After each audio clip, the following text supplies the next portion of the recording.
Hello, everybody. Welcome to a special edition of Age of Quarantine on the St. Vitus channel. My name is Chris Enriquez. I'm your host. I am so excited today. Hey, Dennis is already on. Okay, so I'll make my intro really quick. I have.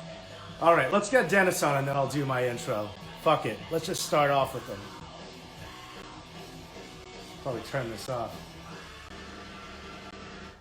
Going live with.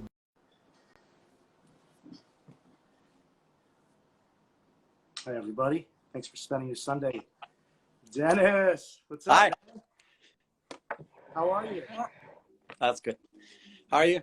I'm doing great, man. Thanks for staying up. I know it's a little late over there in Sweden. What are you, like 8 hours ahead of us over there? No, it's only 6 hours. It's fine. It's 9 o'clock. It's nothing. Okay. Well, Yeah. it's good to see your face, man.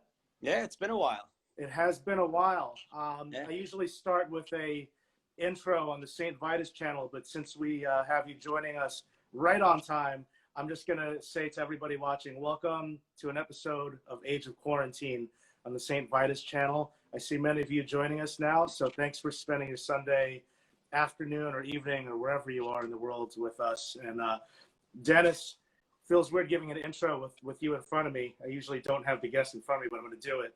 I just go off cuff.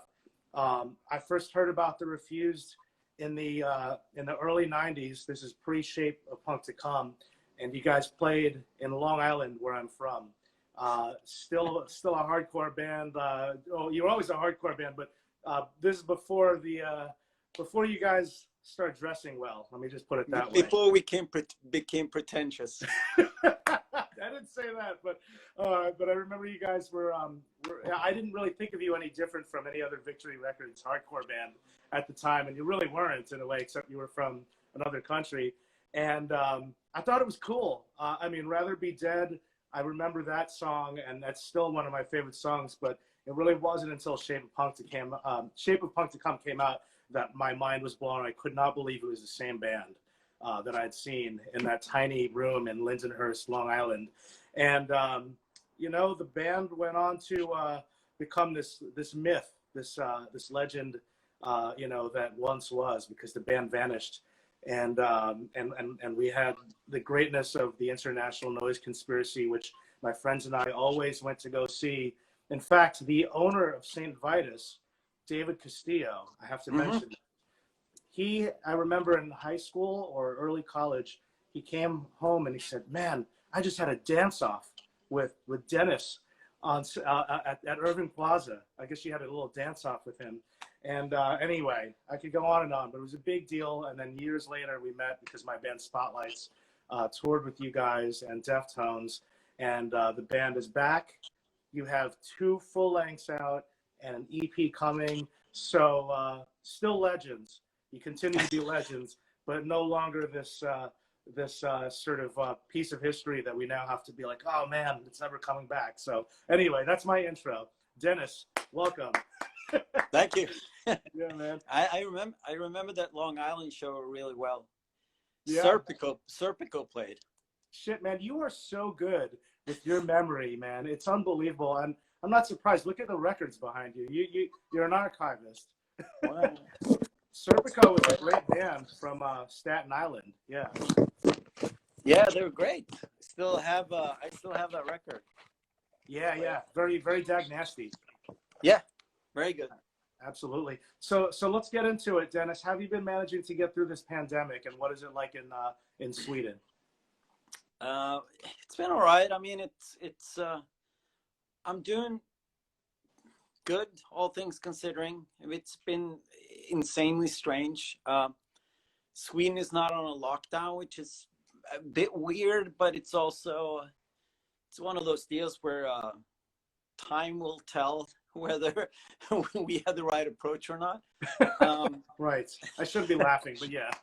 Yeah, but I mean, I guess that's what it is. I mean, I'm sure it'll be a couple of years before we can sort of suss out what, how we manage to deal with this the best way. But I mean, I've been trying to stay creative, try to stay active, but I mean, it's hard. I mean, one of the things that really defined me as a person is playing live music. I mean, that's kind of, I mean, that's my job. That's what I do. I mean, yeah, I record records and stuff like that, but that's mostly an excuse so I can get on the road and tour. And I mean, you know, the pandemic hit right in the middle of a Refused cycle, so it's been kind of strange, and it's been a bit disheartening at times, because I mean, I think we all, when it happened in March, I think we all felt like, yeah, maybe this would go on for a month or two, and then, you know, things would be back to normal. And it's quite obvious that that's not the case, and no one really knows what's going to happen. So yeah, it's a bit strange. Yeah. I actually did get to see, I didn't get to say hello, but I saw you on the last time you were here and interviewed David. Oh, yeah. Yeah, actually, not to get off on a complete tangent, but I do have a funny story about how I interviewed David, and then he had to go do sound check, and he left me on the bus, and no one locked the bus, and I was just sitting on your bus by myself waiting for someone to come back because I didn't want anyone to rob you, and it was parked across from the projects in Brooklyn. Yeah, But yeah. where were you when you were on tour on this Refused cycle when this hit?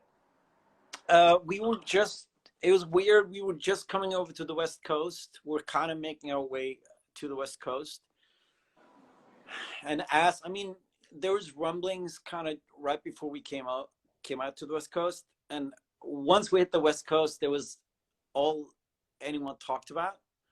And it was one of those deals where, I mean, you know, you're jaded. So you're like, oh, it's, you know, it's another swine flu or whatever. It's one of those bird flu. And I don't think we took it very seriously. We were very much like, yeah, you know, it's fine. And so we managed to play, like, I think that the last show we played was in LA, the last show of the tour. Let's see, that was probably a Tuesday. I flew home on Wednesday. I came home on Thursday, and the Thursday I came home, everything got locked down. Right. So, I mean, we literally played up until, you know, the wheels came off. I mean, it was really, really weird. Yeah, man. I mean, it's cool in a way. It's not cool to be in the thick of it, obviously, because your health is at risk. But and your crew and everyone with you. And America, for sure, is a weird place to get stuck.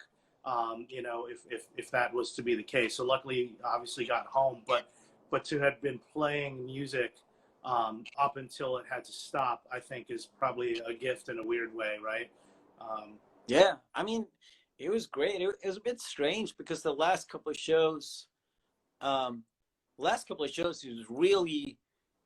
was sold out shows, and it was in packed houses, because that by then, like, this is the last week, like, people started to be like, you know, this is weird. This is, you know, like, so it was really strange. I mean, the LA show was it's a sold out show, and it wasn't a packed room because a lot of people stayed at home. But yeah, you know, we were fortunate enough to not having to cancel any shows.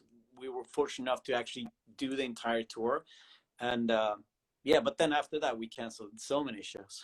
Yeah, man. Jeez. Well, I know in certain parts of the world, some live music came back with some limitations. I think that the band Vitus from Sweden played a live show a couple months ago and filmed it, and there were people there. But again, I think that things are kind of like just changing everywhere, and you know, they'll open up and then they'll say, wait, we weren't ready, we shouldn't have done that, you know. Yeah. I think also Vitus is from Belgium. I'm sorry, you're right, they're from Belgium, I'm mistaken. Yes. But I mean, in Sweden now, they opened up and they said that you can have 50 people if it's like seated, like you know, so it's like they're trying to do like smaller things. And now actually I think they opened up so it could be, I think maybe 150 people, but it has to be like a dining crowd, so people have to sit around tables to dine, and then you can play music. But they're trying to sort of suss out how, you know, how to make this work somehow. And I mean, contrary to America, I mean, they have implemented a lot of like emergency programs for cultural workers in Sweden, and they're trying to get cultural workers actually to you know, to get some money. And I mean, I'm in like a musicians union, and it's one of those deals where like this year you don't have to pay the membership fee, and they waive that. I mean, they're trying to take care of the culture workers, but it's not easy. I mean, they did a survey in Sweden a couple months back, and I mean, Sweden's not a huge country. We don't have a ton of like full-time musicians. They're very, I mean, you know how it is. Like to be a musician, you do a little bit of everything. Mm-hmm. But out of the full-time musicians, a third were thinking about quitting music because of everything that's been going down for the last couple of months. I could go into a rabbit hole about that, but I'm going to try not to, because I know that the culture of how professional musicians are able to exist in Europe is very different from how it is in America. In other words, it's actually better in European countries. I'm always jealous of that, and it makes sense why American bands have to go tour Europe. Not like, I mean, I'm making it sound like somebody's twisting their arm. It's an honor and a pleasure to do that compared to here in America. But I'm gonna pull it back a little bit, because I started the show here on the St. Vitus channel when this all went down, literally, days after the news hit that this terrible virus was going to be affecting our future, for however long. And I wanted to give fans who are all watching right now on your channel and on mine some kind of replacement where I could entertain them and talk to musicians that are not performing, and also help musicians promote whatever it is that they have out there, because you can't play live. And I want to take it back and kind of do a history of Dennis, if that's okay. I know you've done it many times. How long do we got? Looks like we're at the 12-minute mark, and Instagram has these rules, so we're going to get kicked off in about 48 minutes. I'm going to do my best. That's fine. I got questions for you, Dennis. Let's take it back. What are your earliest memories of realizing that music meant something to you on a deeper level than, background music that you would hear at home with your family? I mean, I know exactly where everything changed for me. So it's not the day that John Lennon got shot, but actually the day after John Lennon got shot. I grew up in a household where my dad played a lot of music. He still listens to a lot of music, but I wasn't, I was a young kid. So I was 8 years old, and John Lennon got shot, and it was all over the newspapers, and there was pictures of the Beatles, and I thought they looked phenomenal. So I started going through my dad's record collection. He had a ton of Beatles records, and that's where it started. The early Beatles, especially the "She Loves You," "I Want to Hold Your Hand," those kind of songs. And I built Lego guitars, and I mimed to the Beatles. So that's my first introduction into music. Yeah. And you said they looked amazing, and I know that the aesthetic, which we're going to get into in a little bit, the Beatles had a very, at that point in their career, they had a very distinct look that was not the original lineup that we see with the short hair and all that. So I love that you mentioned that. We'll take a question early in the episode, since we have David Castillo, one of the owners here, and co-host of the show. Who is your favorite Beatle? George Harrison. Of course. Yes. Yeah. Yes. Harry Krishna too. Yeah, I love George.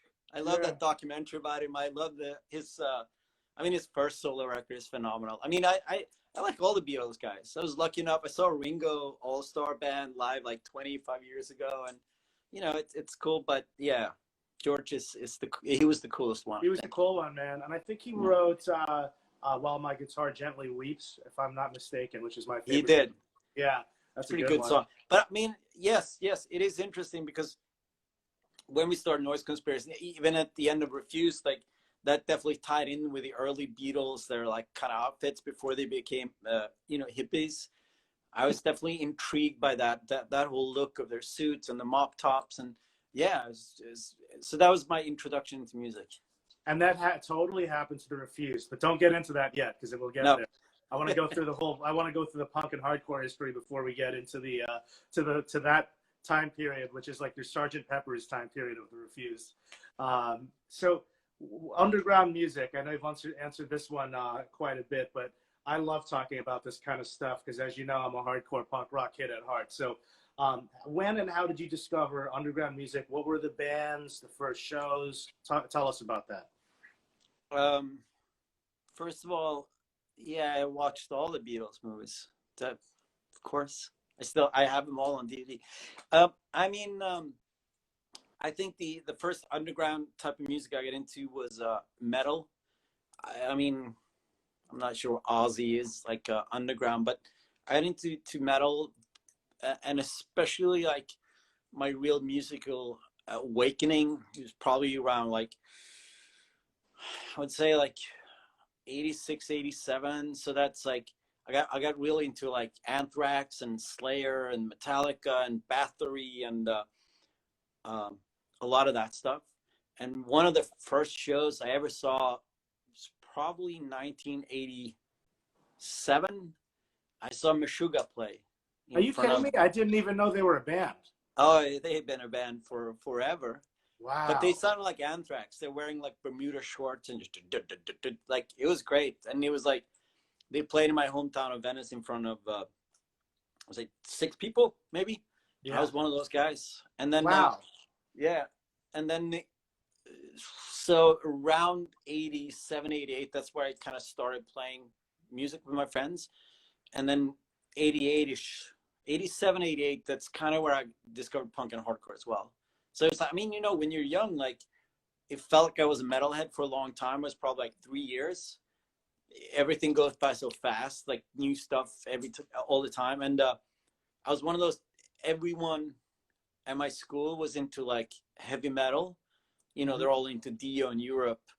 And I was the guy that like immediately started digging deeper, and I immediately got into thrash metal. I got, you know, like more extreme, more violent, more aggressive music. And then, you know, that's where I discovered, you know, punk and hardcore. It's like an easy transition from a lot of that metal stuff, especially like the more crossover stuff that I discovered. I'm still trying to wrap my head around the fact that you saw Meshuggah and that they were a band in 1987. And funny, sort of like full circle moment is that at that show that I saw you at before this pandemic happened, my friend Jessica Pimentel, shout out to her, she's dating Tomas from Meshuggah, and he was at that show. I know, I hung out with him. It was awesome. Yeah. He's always here in New York. He's great. Fuck, that's so sick. And so he was not in the band that at that time though. There was another drummer at that time. I was gonna say, because he had he has so much, the same way that David has so much to do with your guys' sound on the percussive level. Like, I gotta find out if there's anything out that I could listen to from back then. And the whole idea of Anthrax being an influence on you initially is wild to me because they covered New Noise. Could you just talk about that? What that felt like when you found out about that? Mind blown. I mean, Among the Living was a record that I played until the grooves wore out, and we just love that record. And it's funny because, you know, when you're whatever 15 or 16, we thought of it as quite punky, but that's what I realized now, that that's like their New York hardcore influences, all the mosh parts, and you know, when they played really fast, I'm like, oh, it's kind of punky, because if you compare it to Slayer or you know, something like Metallica, Ride the Lightning, it's much more like direct. But I love that Anthrax record so much. I mean, I liked Spreading the Disease and the first Anthrax record as well. I mean, the first show I ever, so here's a kicker. The first show I ever played in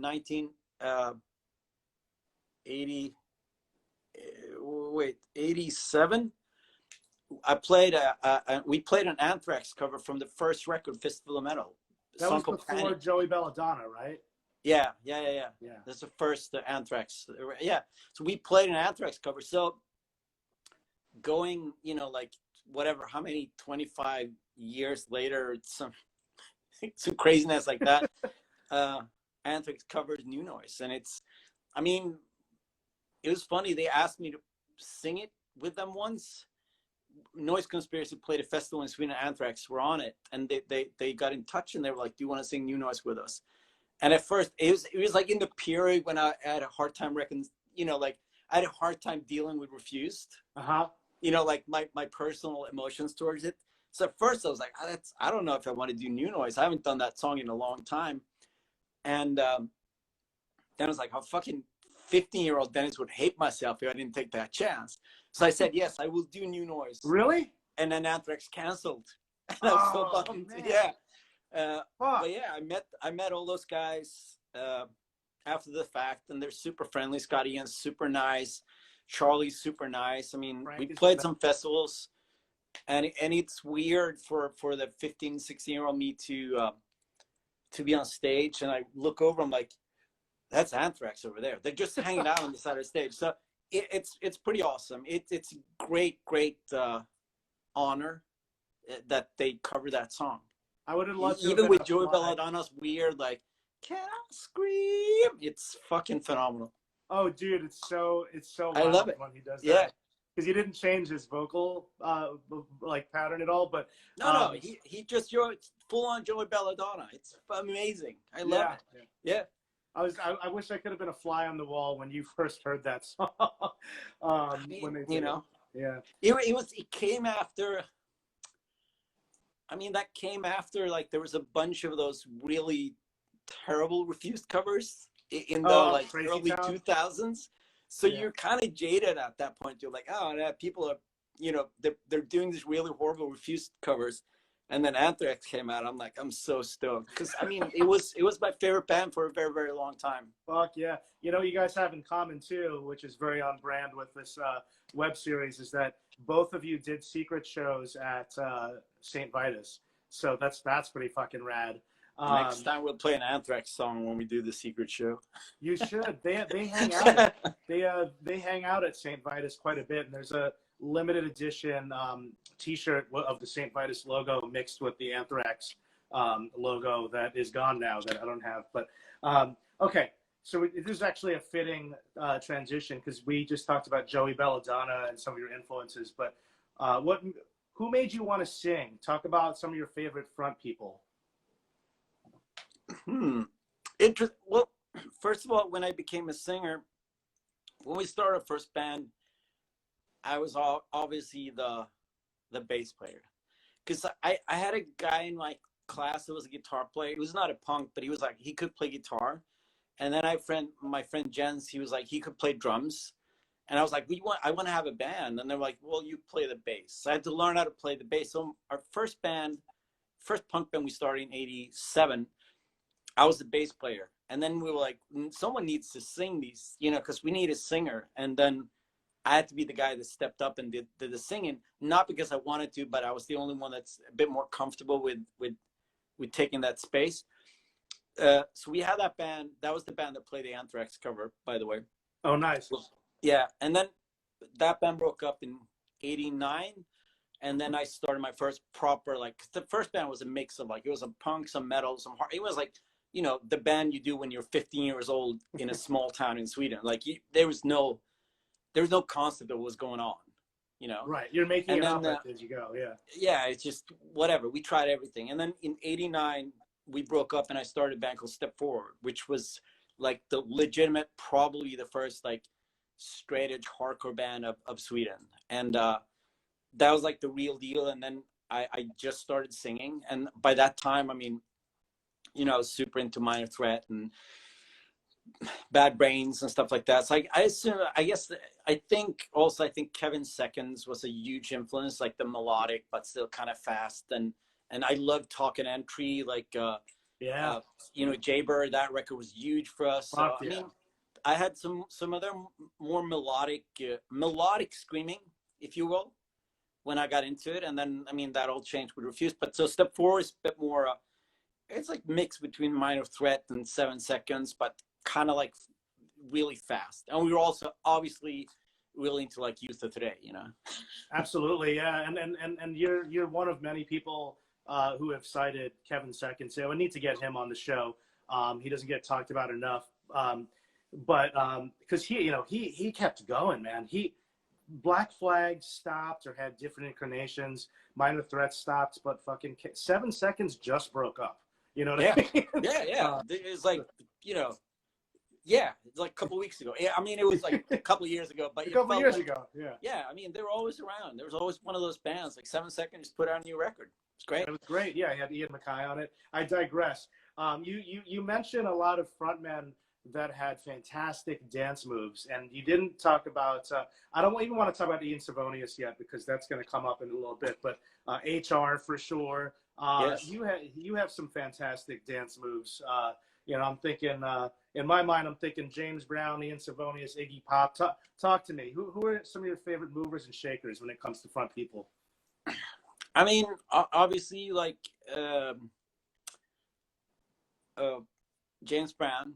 I mean, he was. I mean, at first when we started, like, I mean, Step Forward was very much. This is before you could see anyone play live, before YouTube or anything. So I mean, we didn't really know. We looked at photos of Minor Threat records, and then you're like, I guess this is the post. So. And also, it's funny because the first show we played with Support, you saw these photos of bands like jumping, especially like late 80s hardcore, as well, like someone jumping.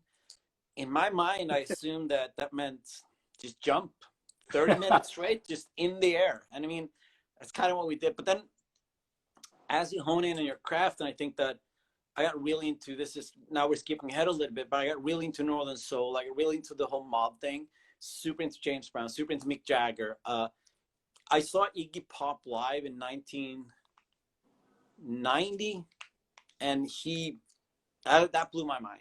I mean, he's still fucking killing it. Like, yeah.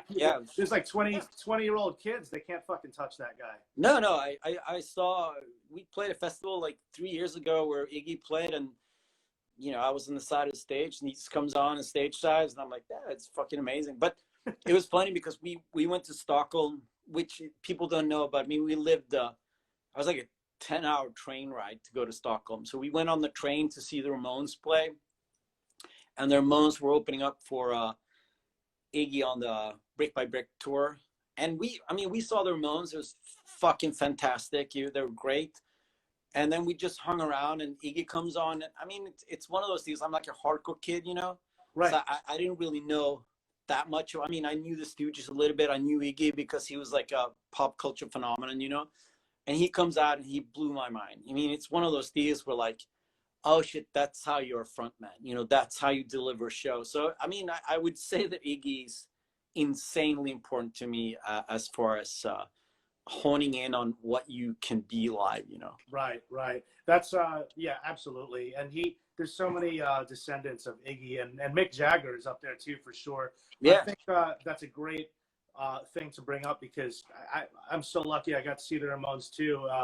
And Joey Ramone kind of stood there. That was his thing. There's like all these like, still photos of him. He was not jumping around like Iggy. Iggy really took it to the next level. Yeah. And I've been lucky. I've seen Iggy.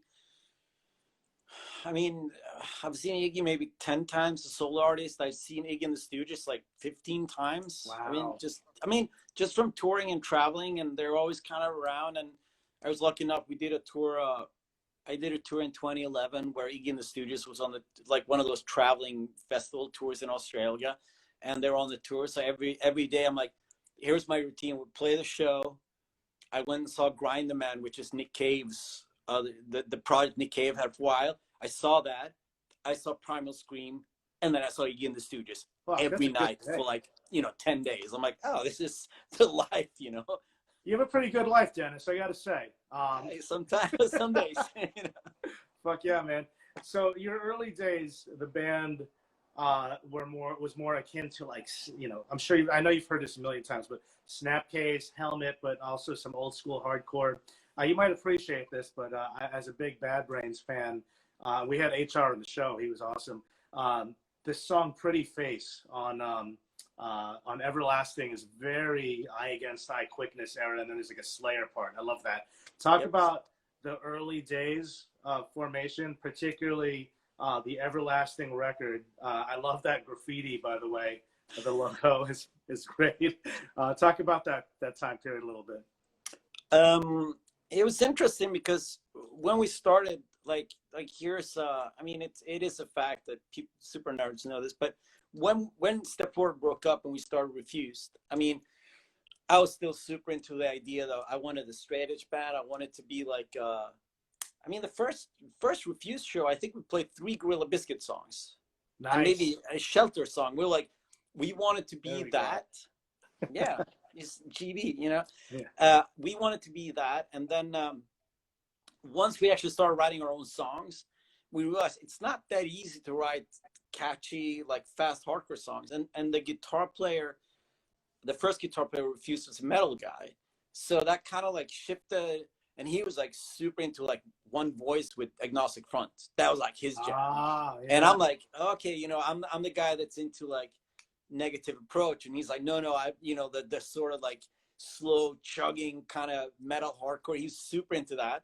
So I mean, that's kind of the first, like especially the first full length of Refused. And then with Everlasting, that's the first time Chris, our guitar player, started playing with us and started Hmm. writing with us. And I must say that that time period, yes, we loved Bad Brains. We loved Inside Out. Oh yeah, God. We Anyone loved watching, Inside Out. if you're watching this, Zach De La Roca from Rage Against the Machine's first band on Revelation Records, Inside Out, with We Vic. loved them. Oh And God. Burn. We loved Inside that 7-inch with the Quicksand 7-inch, the Hmm. Burn 7-inch, and the Inside Out 7-inch. Yeah. So I Yeah, mean, dude. Yeah, yeah, fuck yeah. that's around that time period of that 90. So I think Everlasting was recorded in 94. So that's really what we were into that time. And that, as I said, like the metal guitar player left, then we got Chris into the band, and that really changed the dynamics of the band. And you know, we became something different. And I mean, I think if you listen to like the early demos of Refused and then to Everlasting, to songs that fan the flames, that's like a pretty clear line. The first full length album is something completely different. We just kind of went off and did something different, and then we kind of found our way back into what we wanted to do. And then yeah, so Everlasting was really important because it's like an EP, but for us that was a really important like marker that we're like, okay, here, this is where that's the direction we need to go in, you know. Absolutely. Was Refused a straight edge band ever? Was it ever billed as like X Refused X? Did you guys X up at all? Yeah, all the way Nice. until '98. Yeah, Wow. Love yeah, that. we were a straight edge band. We were straight edge, vegan straight edge for like pretty much all of the '90s. I love it. Yeah, I thought I was right about that. Yeah, I mean, one of the things that did happen in '98 when we broke up was that people were not straight edge anymore, and it became a big, you know, like. Right, right, But yeah, right. I mean, that being said, I mean, we were a vegan straight edge band, but I think our main focus we were much more political. I mean, we talked about politics in a way that's very European if you compare it to a lot of Americans. I mean, I think what happened too for us is like we were this really radical leftist kind of anarchist hardcore band, and for us like straight edge and veganism was something that it's just a part of the political identity. And we met all these American bands like Snapcase and Earth Crisis and Mean Season and so on and so forth, and they're all great bands, great people, but they were not political. And I mean, Right. and the tour we did with Snapcase in '96, or first when we played Long Island, Yeah.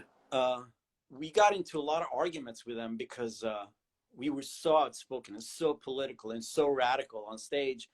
And they were just a bunch of really nice dudes that just wanted to play hardcore and have like that weird sort of a hardcore unity thing happening. And they didn't want a bunch of Swedish pinkos to, you know, talk about burning down the Statue of Liberty. I think they were very, very Yeah. upset about us when we said shit like that. You know, it's so weird to me. Like, I skipped my question about politics because we have limited time, and I think that as a hardcore kid, and I should probably not skip the question.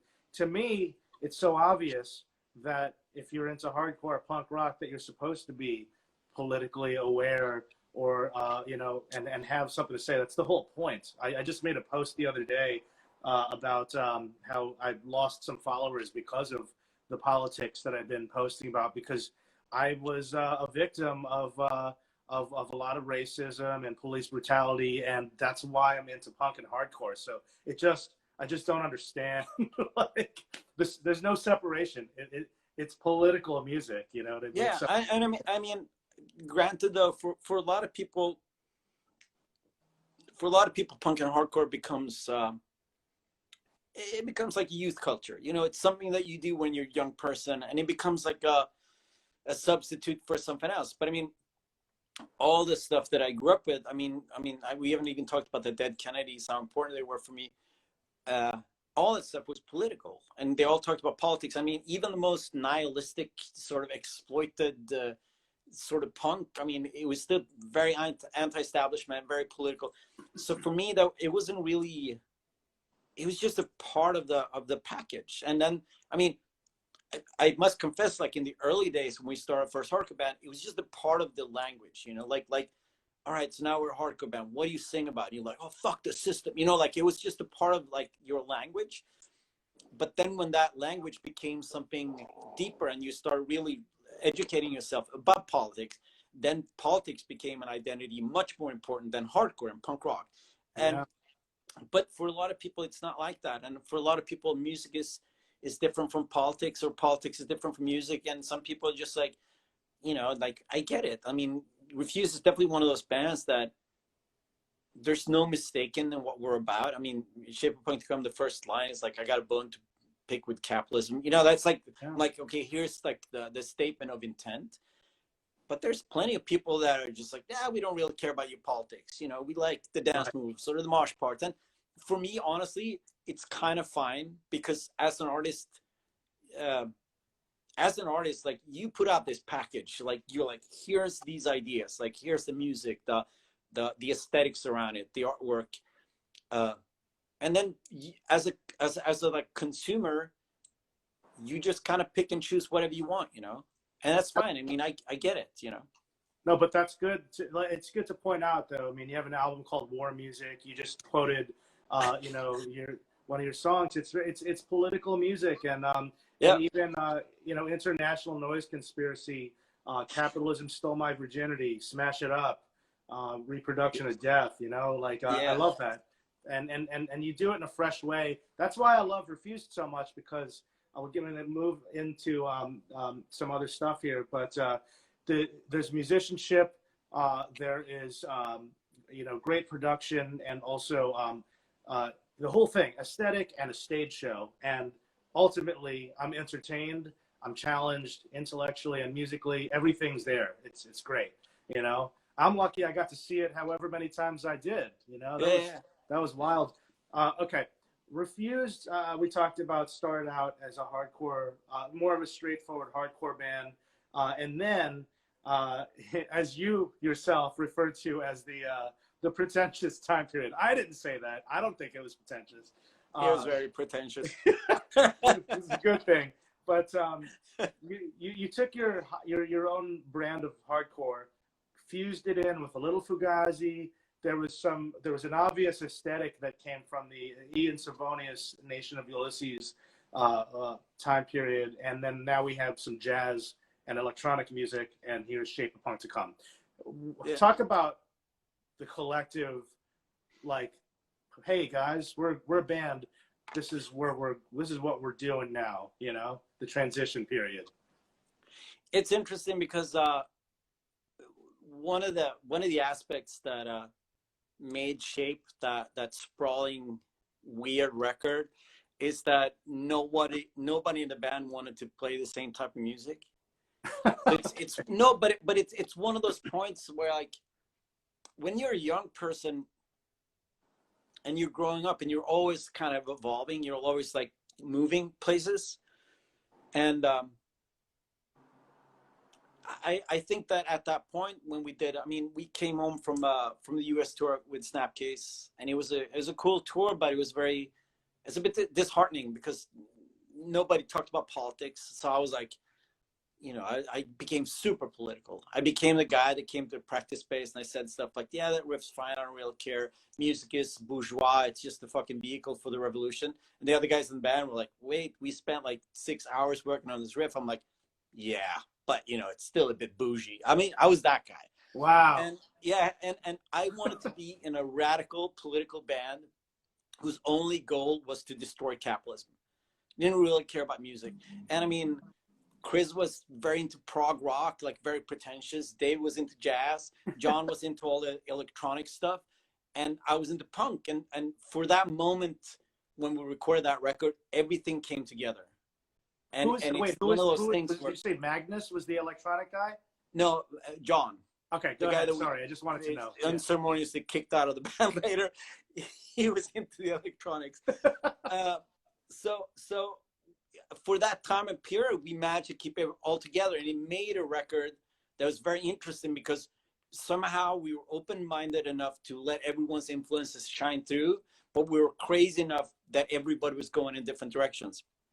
And it was insanely pretentious record. I mean, from the artwork, from the liner notes, from the fucking photo where David and Chris are standing by the piano and there's like a fucking, jazz poster in the background, super pretentious.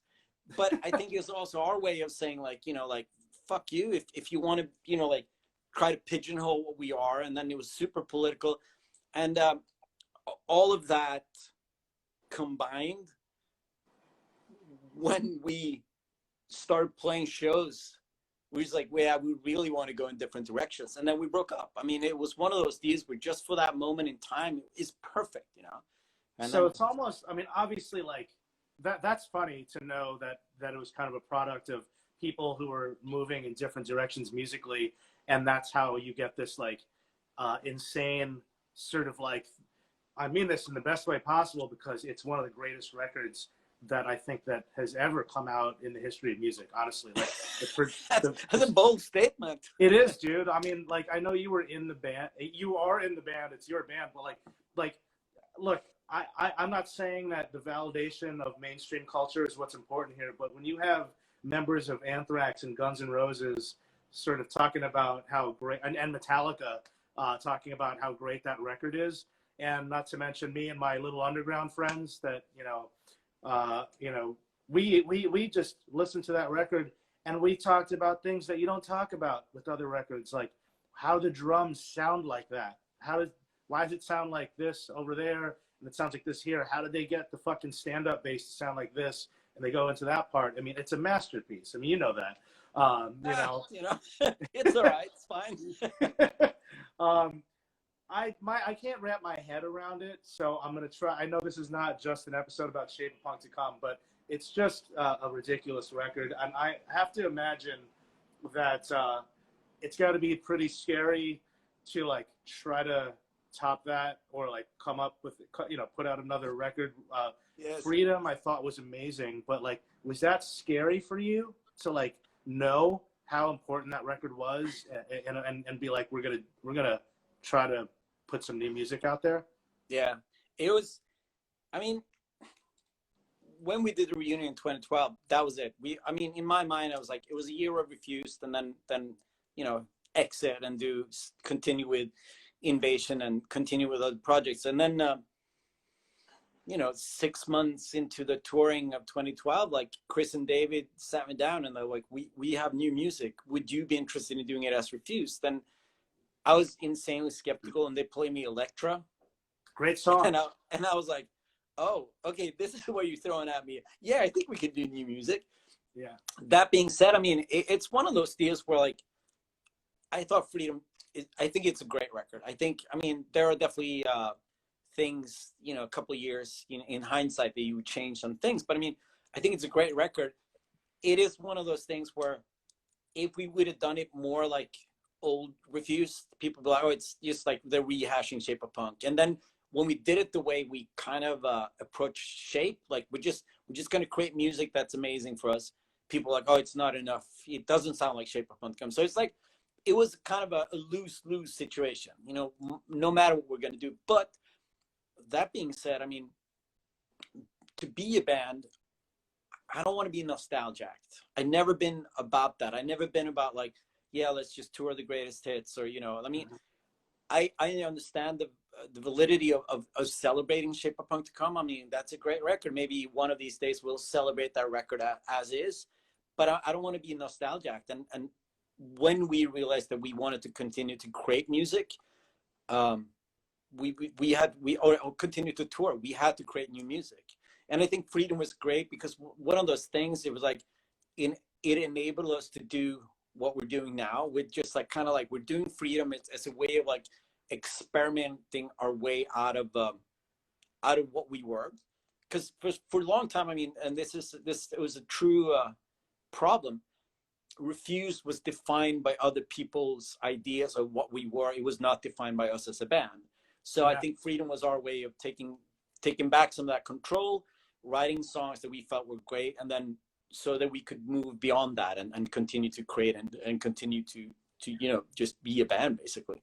It's interesting for you to say that too, because on many levels, like because Refused as a band, you weren't missing from the public eye. You were doing other projects. We saw you with International Noise Conspiracy, and that band did a lot of really big things.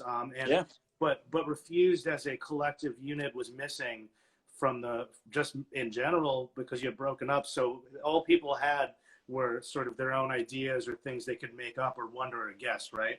So I think that it's wonderful. First of all, Freedom is a fantastic record. Elektra, this is the first single that dropped. I love that. And every single one of you guys, and I'm doing a lot of ass kissing here, but I mean this. That's why I wanted to do this. Like everyone in the band, Magnus, Chris, David, and your live guitar player, Matthias. Like you guys are masters at your craft. David is one of the best drummers I've ever seen in my life. Magnus, he's all right. He's pretty good. Yeah, I mean, he's ridiculous, dude. Come on now. Me and my friends are still trying to figure out how to do the shit that he did, and I watched him do it every night. You know what I'm saying? I love No Trend. Sorry, I'm being confused there. Yeah, no, it's fantastic. I mean, I'm lucky enough to be able to play with a bunch of people that are that talented. It is a privilege. Absolutely, man. And for that reason alone is why you should be a full-time band where you are today, creating and writing new music. It's a lose-lose situation for a lot of bands. I love everything that you guys do, and I think that people all around you, it's just one of those things. When you have a legendary record, man, like it's just going to be talked about, and that's why I think I like to draw attention to it. And so now we bring us up to speed. You had War Music, didn't come out too long ago. I saw you before the pandemic. Great show. Great to see those songs live. And now you have a new EP. Why an EP and why now? Well, the EP is a couple of those songs are songs that we worked on for War Music that we couldn't finish them. And then the pandemic came, it's one of those deals like, what do you do? And then one of the things we felt like, let's finish up these songs. And then the Born on the Out song that came out on Friday, I mean, it's actually a cover. It's a cover tune. We added lyrics to it, but it's oh really? It's a Swedish House Mafia song. Straight up a Swedish House Mafia song. It's a song of theirs called Greyhound, and it's just that song with our lyrics on it. Oh wow. Okay. It's pretty wild. I mean, Chris told me maybe a year ago, he said, "Oh, I love that Swedish House Mafia song. We should cover it." And I'm like, "You're crazy, man. You're crazy." And then we started working on this EP thing, and we said, "Oh, we should do a version of that song." We had to get permission from Swedish House Mafia. It was quite interesting to be like, get in touch with those guys. I'm like, "Hey, we're a hardcore band. We want to do one of your songs. We want to have super radical lyrics about fighting Nazis." And they're just like, "Yeah, that's great. Do it." Because if you do a cover tune just as a cover, it's fine. You can do covers as much as you want. But when you rework a song, you have to get the permission from the band to actually do the reworking. But I mean, it was the pandemic. So like, let's finish up this EP. And then we were hoping that we were going to do a European tour in September. And so our mission was like, let's get this EP out for the tour, and that, make shit exciting. And then when that tour obviously didn't happen, we said, let's just release this EP, and there's not going to be live shows for a while, so let's have some new music out that people can enjoy. And then it was supposed to come out on the year anniversary of War Music, but then life, so it's going to come out in like a month. And I think it comes out sorry to Spine Farm, and John Freeman, if I mess this up, but I believe it comes out on November 20th. I could be. I think so too. Yeah. Yeah. Okay. Thank you. Thank you. I don't want to get yelled at by your publicist or your manager. It's fine. You can blame me. Okay. Okay. Well, that's actually really interesting. I didn't know that. When we're done with this, I'm going to check out the original track because I was listening to it today, and it occurred to me that it was a very dancey song. Yep.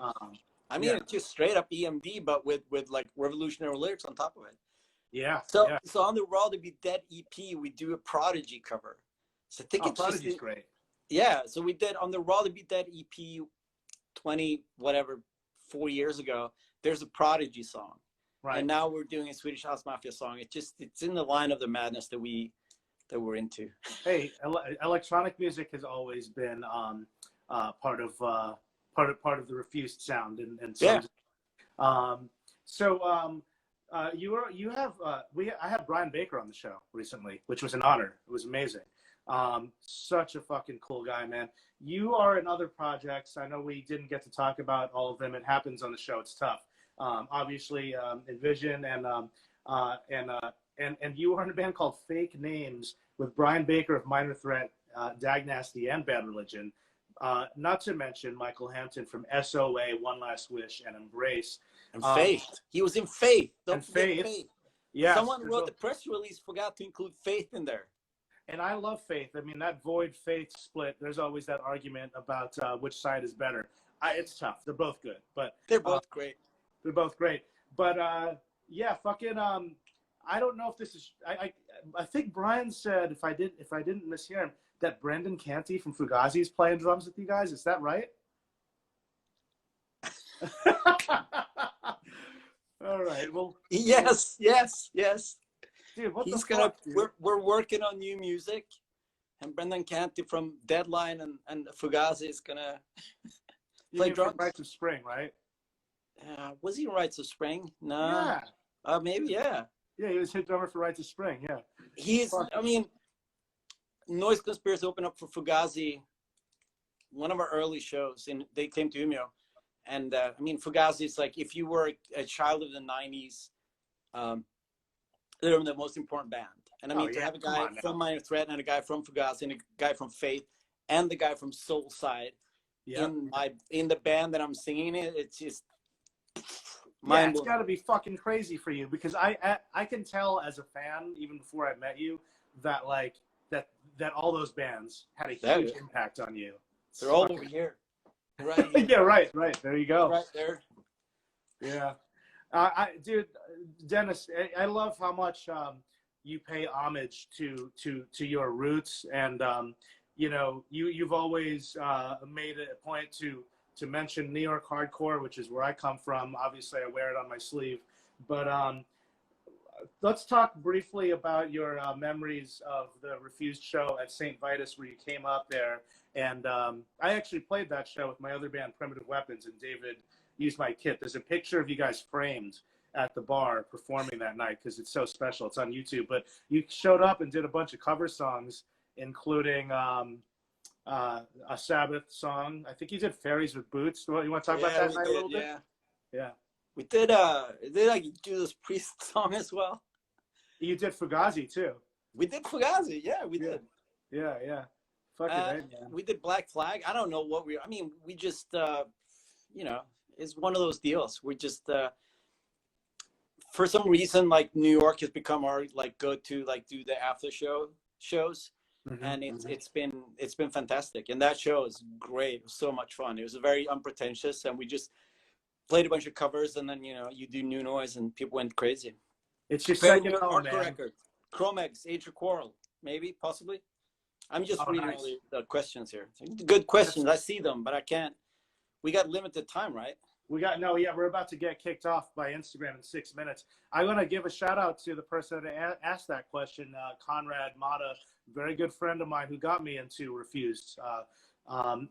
He was at that PWAC show in Long Island too. Wow. I've seen you do so many covers at different times. Like you did a secret show at a place that is gone now called Club Europa. Oh no, sorry. I saw a lot of secret shows. I saw you at the Acheron and you opened with Firestorm by Earth Crisis, and you kept it going. And then I saw you, speaking of Cro-Mags, I saw you do a secret show at Club Europa, RIP, with John Joseph came up. Yeah. And another one where Lou Collar from Sick of It All came up and did Injustice System. What are your talk about some like of your favorite collabs with people that came up and sang with you? I mean, all those. I mean, just it's growing up and, you know, with Sick of It All, the first Sick of It All record was huge for me. The first Cro-Mags record is huge. To have Lou come up, and then I mean, we toured with Sick of It All in Australia. It was fantastic. They're like the best people, man. Best band. I still love. I mean, I listened to Sick of It All yesterday. I'm so excited, and we toured with Off with Keith come up and do 2 Black Flag songs. I mean, it's just a privilege that people feel that they want to do that with us. I mean, we were like, oh, do you want to? I mean, I reached out to John Joseph, like, do you want to do a Cro-Mags song and a Bad Brain song? He's like, yep, I'm there. And then this is honestly like a week after the whole Harley knifing thing. Right. Yeah, so we're like, I'm like, oh, we're still doing this. And John's like, oh, we need some PMA. I'm like, yeah, fuck yeah, let's grab some PMA here. And yeah, that show was wild. It was so warm. The Europa show was like it was one of the hottest shows. Because I mean, I remember us playing like 8 songs, and then we were like, do you want to hear more? And it was like, no, I think we're done. Like, you did New Noise, you did Cro-Mags, let's just leave, because it was so hot. Oh, it was brutal, man. I mossed my ass off at that show. Those are some of the best memories, especially now that we're in pandemic, that I just, you know, like cherish that was a real hardcore show where you're sweaty and fucking, you know, I seen Refused play in front of thousands of people with barricades, but I've seen Refused play in a room with people jumping on each other, all sweaty and fucking just, you know, real shit. And those are the best moments. You know what I mean? New York, I think, has so much love for you. Every time Refused is in New York, like I just mentioned, people come out to represent. Chaka and Gavin from Burn, Walter from GB, everybody comes out to support. Yeah. We love you guys here. New York's really, I love New York. It's one of my favorite places to hang out. So I love that. A lot of love. Send love back to New York. I will. I Chaka and Gavin are within a couple of blocks of me, and you know, so I see these guys. I'll let them know. Hugs and kisses from Sweden. So before we have to wrap it up, do you have any final anything to announce? Comments, shout outs, political messages, anything? You got an election coming up, but let's not talk about that, because we all know what you need to do. But I mean, we got the Refused EP coming out, and then there's a new INVSN record that's been recorded for a long time that's probably going to come out early next year. And then Fake Names is working on a new EP with Brendan Cantor on drums. Yeah. And then I mean, I'm just trying to stay creative and trying to stay active. It's weird when I don't get to tour, but hopefully there'll be some good music to you know, make people excited. And then when all this opens up again, I want to go back and tour. I want to tour with Fake Names. I mean, we only played one show. We were supposed to play in New York and DC in May when the record came out, and that it got canceled. So I really want to play with Fake Names. I want INVSN to tour the world again, and I'm just like. I'm just excited. I wish we could do live stream performances, but the problem is that all of my bands live in different fucking parts of the world. I mean, Refused to spread out 5 people in 4 cities across Sweden, and INVSN is the same. Like, and then Fake Names is obviously even more spread out. So yeah. Yeah, man. I was gonna ask that too, but you know, I think the first time I sighed because I want to see Fake Names so bad, and then it's just a bummer. But man, if and when the shit gets back to normal, people are going to be going off. Man, I can't wait. I just want to thank you. I also want to thank you, not just for doing this. I can't say what shirt of yours I bought, but you put some stuff on sale, and I got a present that's a surprise for somebody. But I bought one of your shirts last week. It's a good choice. Ace choice. I would say Jurgen Klopp is definitely better football manager than Pep. He seems more relatable. We're talking football here. Football, yeah. Yeah, thank you so much, and thank for everybody that tuned in. It's been a really nice Sunday night, and Chris, I'll talk to you soon, I'm sure. Take care, my brother. Send my best to everybody, all right? I will. You too. Keep that PMA. See you later. Thanks, everyone. Ciao. Take care. Bye. Ciao. Bye. That was great, man. What a fucking good time. I love that guy. Refused. Fuck yeah. All right. Peace out, everybody. And yeah, enjoy your Sunday. Thanks for spending it with me. Later, guys.